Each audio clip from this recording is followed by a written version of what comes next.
We begin with Briar Stewart, who's just inside Russia in the city of Rostov-on-Don. Briar, what are the latest details there? Well, Andrew, from this side of the border, it's difficult to get a clear picture of the details, but the signs are ominous, especially given the estimated 190,000 Russian troops camped on the border. Along the highway leading to Ukraine's border, a visible and intimidating display of an arsenal that's been building for months. A line of trucks carrying soldiers towing artillery that just seem to continue on and on. We're about 20 kilometers now from the Ukrainian border, and we were in this area yesterday, and it's a much different scene today. Not only are there many military convoys, but even equipment parked in fields. Dozens of tanks lined up in rows and appear to just be waiting.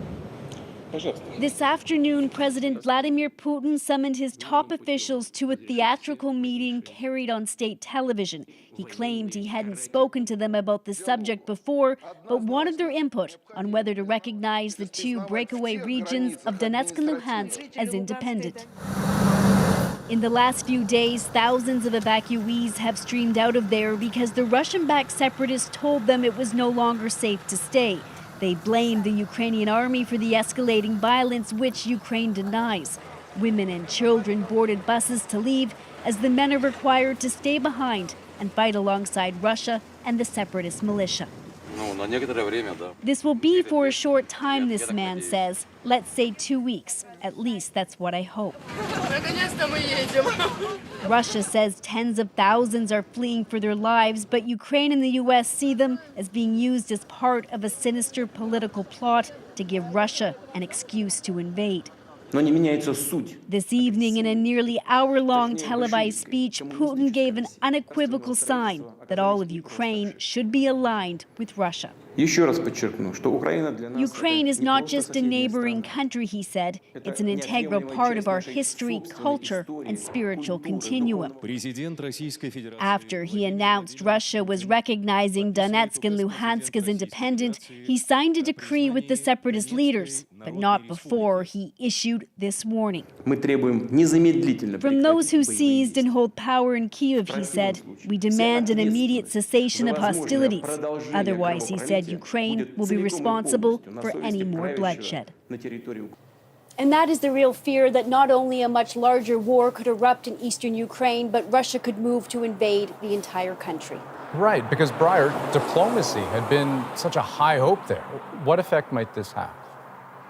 Well, Western nations have condemned this as a blatant disregard for international law, and it kills the Minsk peace process. Now, that was a deal that was struck in 2015 to bring peace and stability to the region. And while it was never fully implemented, it was a focal point for negotiations. Well, this move means that's now off the table, and Russia's relationship with the West is even worse. Briar Stewart on the Russian side of the border tonight. Thank you very much. Okay, now let's get reaction from Ukraine. Margaret Evans is in the capital of Kiev. What's the reaction there to Putin's speech? Well, the Ukrainian President Vladimir Zelensky called an immediate meeting of his defense and security chiefs. He then appeared on national television. He was defiant, he was calm, and he urged people to remain calm. He said, we are on our land. We are not afraid. We don't owe anybody anything, and we're not going to give anything to anyone. That's a clear reference to what Briar was referring to there as comments from the Russian presidents referring to Ukraine as a Russian creation. He also said, not surprisingly, that Russian actions were clearly violating Ukrainian sovereignty, and he made a very specific call out to the allies of Ukraine to present what he called clear and transparent steps of support. He also spoke with the leaders of the United States, the United Kingdom, with Germany and France, and said he plans to speak also with the president of Turkey. So a lot of diplomatic activity here tonight, obviously, and not a lot of sleep for many, many people. Right, and on that point, Margaret, I mean, that gives us a sense of the official response, but what about from the point of view of people who live there? Yeah, you know, people, especially here in the capital in Kiev, have been trying to put on a really brave face, a calm face, all of these weeks, even months of people warning of an imminent invasion. And I think most people actually thought that the notion of it was so surreal they couldn't even contemplate it.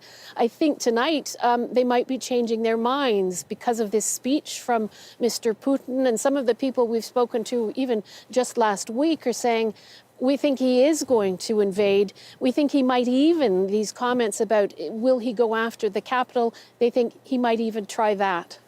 Okay, thank you, Margaret. You are in Kiev tonight, but you spent most of the day in Kharkiv. That's a city just inside Ukraine's border with Russia. You will be back in the program a little later with more on that. Thank you.